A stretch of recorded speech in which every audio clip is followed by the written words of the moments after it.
तुझे किसी खास वजह से चुन लिया गया है। यह शब्द सुनकर शायद तुम सोच रहे हो क्यों, लेकिन याद रखो, जैसे भगवान हनुमान ने अपने जीवन में हर चुनौती को स्वीकार किया, वैसे ही तुम भी अपनी जिंदगी में चुनौतियों का सामना कर सकते हो। हनुमान जी ने जब राम जी की मदद की, तब उन्होंने अपनी शक्ति और साहस को पहचाना। उन्होंने अपने अंदर की ताकत को खोजा और उसे भव्यता में बदल दिया। तुम भी अपने अंदर छिपी हुई शक्तियों को पहचानो। तुम्हारे पास वो क्षमता है जो तुम्हें महान बना सकती है। जब भी तुम्हें लगे कि तुम अकेले हो या तुम्हारी मेहनत बेकार जा रही है, तो हनुमान जी का स्मरण करो। उन्होंने कभी हार नहीं मानी। वो हमेशा आगे बढ़ते रहे, चाहे परिस्थितियां कैसी भी हों। तुम्हारी मेहनत और समर्पण तुम्हें सफलता की ओर ले जाएंगे। याद रखो, तुम्हारे पास एक खास वजह है। तुम्हें इस दुनिया में कुछ बड़ा करना है। तुम्हारे सपने सिर्फ तुम्हारे नहीं हैं, वे इस दुनिया के लिए भी हैं। अपनी पहचान बनाओ, अपने लक्ष्यों की ओर बढ़ो और कभी ना रुको। हर बार जब तुम संघर्ष करो, हनुमान जी का नाम लो। उनकी शक्ति तुम्हारे साथ है।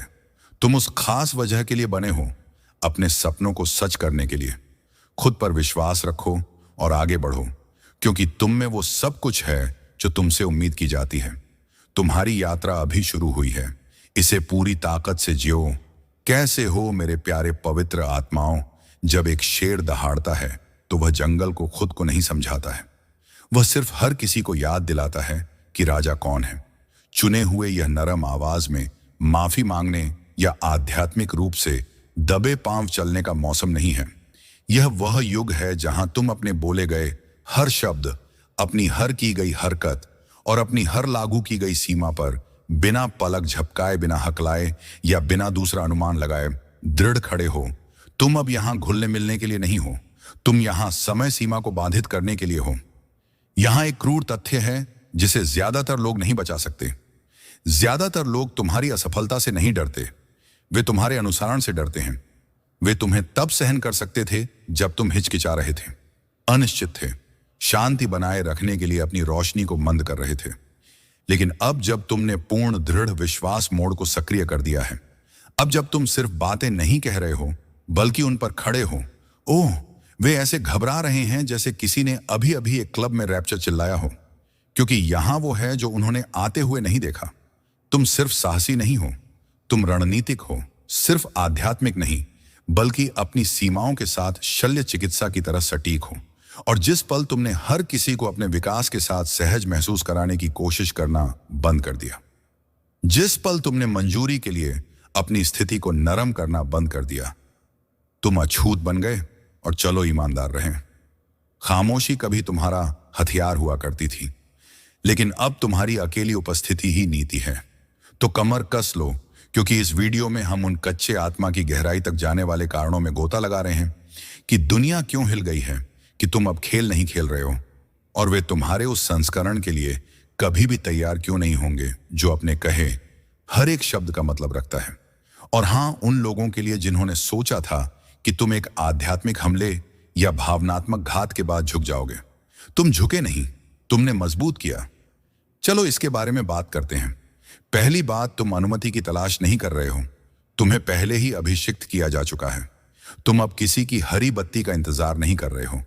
तुमने शक्तिशाली होने के लिए अनुमति मांगना बंद कर दिया है। तुम्हारा वह स्वीकृति के लिए भीख मांगने वाला संस्करण चला गया है। तुमने कुछ ऐसा महसूस किया है जिसने तुम्हारे पहले के हर विश्वास को चकनाचूर कर दिया है। जिन लोगों से तुम उम्मीद कर रहे थे कि वह तुम्हें मंजूरी देंगे, वे पहली बार में तुम्हारे काम को पहचानने के योग्य ही नहीं थे। वे अंधे नहीं थे, वे सिर्फ तुम्हें जीतते हुए नहीं देखना चाहते थे। और अब जब तुमने आखिरकार अपने अधिकार में कदम रखा है, अनपोलजेटिकली और निर्भीकता से वे हाथ पैर मार रहे हैं, भ्रमित है और मन ही मन डरे हुए हैं। क्यों? क्योंकि तुम्हारा वो संस्करण जिसे मान्यता की जरूरत थी मर चुका है, और जिसने उसकी जगह ली वो खतरनाक है। तुम अब जानते हो कि तुम्हें अभिषिक्त किया गया था, मनुष्य द्वारा नियुक्त नहीं। तुम्हारी शक्ति लोकप्रियता, प्रशंसा या मंचों से नहीं आई, ये दर्द से आई, या अंधेरे मौसमों, विश्वासघातों, उन आध्यात्मिक सर्जरी से आई जिनसे तुम तब बचे जब कोई तुम्हें देखने नहीं आया। तुमने अपनी आवाज को कठिन तरीके से आग के माध्यम से अर्जित किया, और अब जब तुम उस जीवित रहने के स्थान से बोल रहे हो तो लोग तुम्हारे शब्दों में वजन महसूस कर सकते हैं। तुम सुने जाने के लिए नहीं बोलते, तुम चीजों को बदलने के लिए बोलते हो। और क्योंकि तुम्हारी उपस्थिति किसी भी नकली, उथल्ले या मैनिपुलेटिव चीज के लिए विघटनकारी है, तुम लोगों को बिना कोशिश किए ही बेचैन कर देते हो। वे तब सहज थे जब तुम खुद पर सवाल उठाते थे। उन्हें यह ज्यादा पसंद था जब तुम छोटा खेलते थे, जब तुम अपनी अगली चाल पर दूसरा अनुमान लगाते रहते थे, जब तुम उन लोगों से हां का इंतजार करते थे जो खुद को भी पसंद नहीं करते थे। लेकिन अब तुम कमरों में चलते हो और तापमान बदल देते हो, अहंकार से नहीं बल्कि निश्चितता से। तुमने अपने उद्देश्य को उन लोगों को समझाना बंद कर दिया है जो सुन भी नहीं रहे थे। तुमने अपनी सच्चाई को उन भीड़ के लिए कमजोर करना बंद कर दिया है जिन्होंने कभी तुम्हारा साथ नहीं दिया। तुम खड़े हो गए हो, अपनी रीढ़ सीधी कर ली है और कहा है यह मैं हूं, इसे लो या किनारे हट जाओ। और अंदाजा लगाओ क्या, तुम उस स्थिति से पीछे नहीं हट रहे हो, तुम अपनी नियति पर बातचीत करना बंद कर चुके हो। अगर लोग तुम्हारी सच्चाई को नहीं संभाल सकते हैं तो वे मेज छोड़ सकते हैं। तुम यहां सहन किए जाने के लिए नहीं आए थे, तुम उस स्थान पर हावी होने के लिए आए थे जो ईश्वर ने तुम्हें दिया था। और अब जब तुम उस सच्चाई पर ठोस चट्टान की तरह खड़े हो, तुम एक ऐसी शक्ति बन गए हो जिसकी वे भविष्यवाणी नहीं कर सकते, जिसे वे नियंत्रित नहीं कर सकते या जिसे वे चुप नहीं करा सकते। तुम अब और नहीं खेल रहे हो और यह दिखता है। दूसरी बात, तुम वही ऊर्जा निजी तौर पर रखते हो जो तुम सार्वजनिक रूप से उपदेश देते हो। तुम अब और बाहरी दुनिया के लिए एक प्रदर्शन नहीं कर रहे हो। जो लोग अब सार्वजनिक रूप से देखते हैं वह ठीक वही है जो तुम निजी तौर पर हो। कोई दोहरा जीवन नहीं है, कोई विभाजित व्यक्तित्व नहीं है, सोशल मीडिया पर बुद्धिमान होने का नाटक नहीं है, जबकि बंद दरवाजों के पीछे चुपके से आत्मसंदेह में डूब रहे हो। तुम संरेखित हो गए हो, तुम एकीकृत हो गए हो। तुम्हारी सार्वजनिक छवि आखिरकार तुम्हारी निजी ईमानदारी से मेल खाती है। और ठीक यही कारण है कि लोग अब तुम्हें हेरफेर नहीं कर सकते। तुम्हें उजागर होने का डर नहीं है, क्योंकि तुम्हारे बारे में उजागर करने के लिए कुछ भी नकली नहीं है।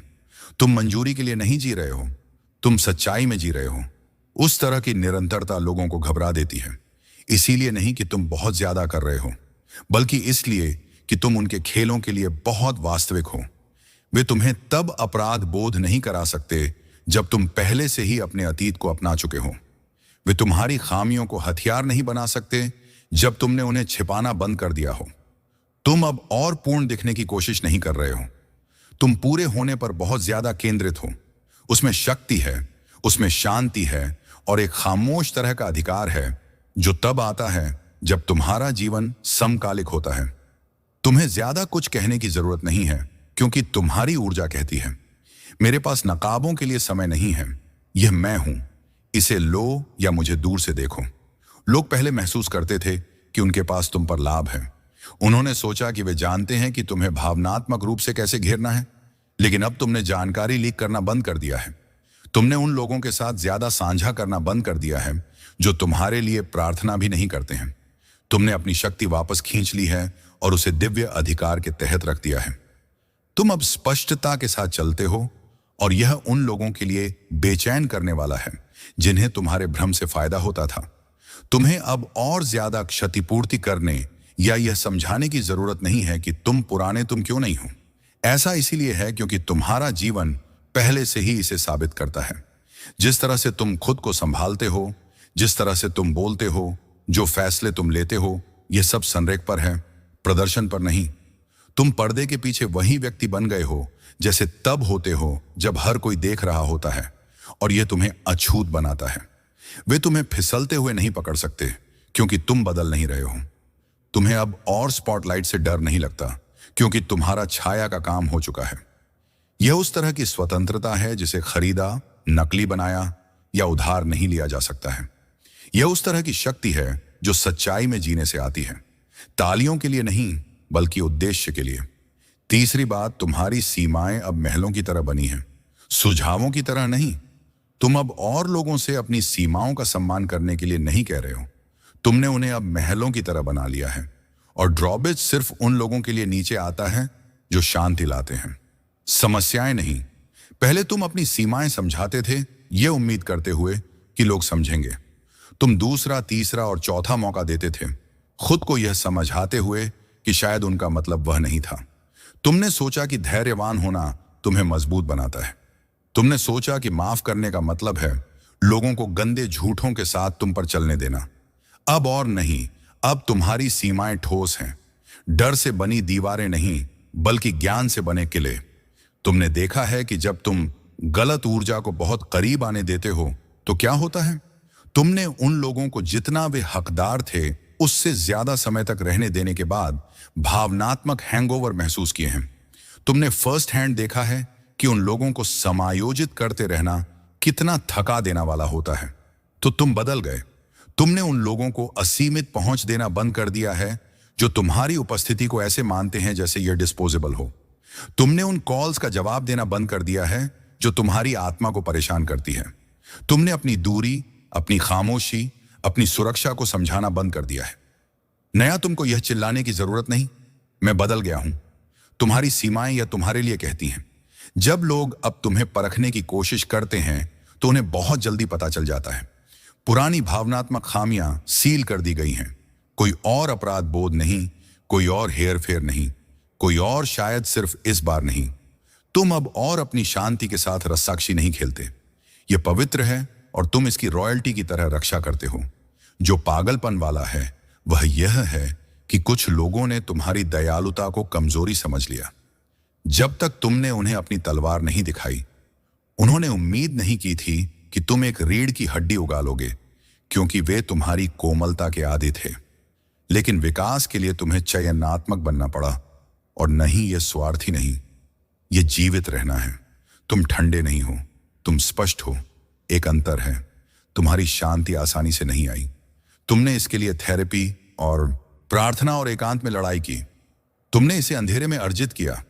जब कोई तुम्हारे लिए ताली नहीं बजा रहा था तो तुम किसी को भी विनम्र होने के लिए इसे परेशान क्यों करने दोगे। तुम दूसरों को लंबा महसूस कराने के लिए झुकना बंद कर चुके हो। तुम दूसरों को सुरक्षित महसूस कराने के लिए सिकुड़ना बंद कर चुके हो। अगर कोई तुम्हारी सीमाओं को नहीं संभाल सकता है तो वे पहली बार में तुम्हारी आत्मा का सम्मान करने के लिए कभी नहीं बनाए गए थे।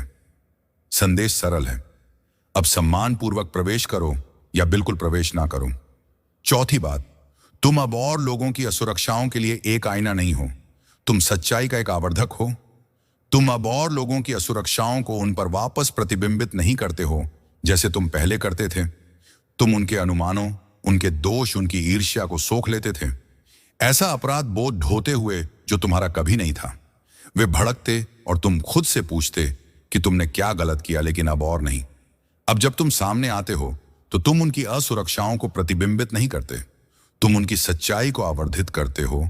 और कई लोगों के लिए वह सच्चाई बदसूरत छिपी हुई और असहज होती है। तुम अब एक कमरे में चलते हो और अचानक लोग हिलने, हकलाने, आंख से संपर्क से बचने लगते हैं। इसलिए नहीं कि तुम कुछ गलत कर रहे हो, बल्कि इसलिए क्योंकि तुम्हारी ऊर्जा उसका सामना करती है जिसे उन्होंने सालों से दफनाने की कोशिश की है। तुम लोगों को ट्रिगर नहीं करते, तुम उसे उजागर करते हो जो पहले से ही उनके अंदर बैठा है। तुम्हें ज्यादा कुछ कहने की जरूरत नहीं है। तुम्हारी अकेली उपस्थिति उसे बाहर खींचती है जो वास्तविक है। इसीलिए लोग या तो तुम्हारे आसपास उठते हैं या बिखर जाते हैं। तुम स्पष्टता लाते हो और स्पष्टता सामना करने वाली हो सकती है। तुम अब एक दिव्य स्पॉटलाइट की तरह हो। लोग अपने भ्रमों में नहीं छिप सकते जब तुम आसपास होते हो। उनके इरादे, उनकी नाराजगी, उनकी ईर्ष्या, यह सब तुम्हारी आवृत्ति के तहत दृश्यमान हो जाता है।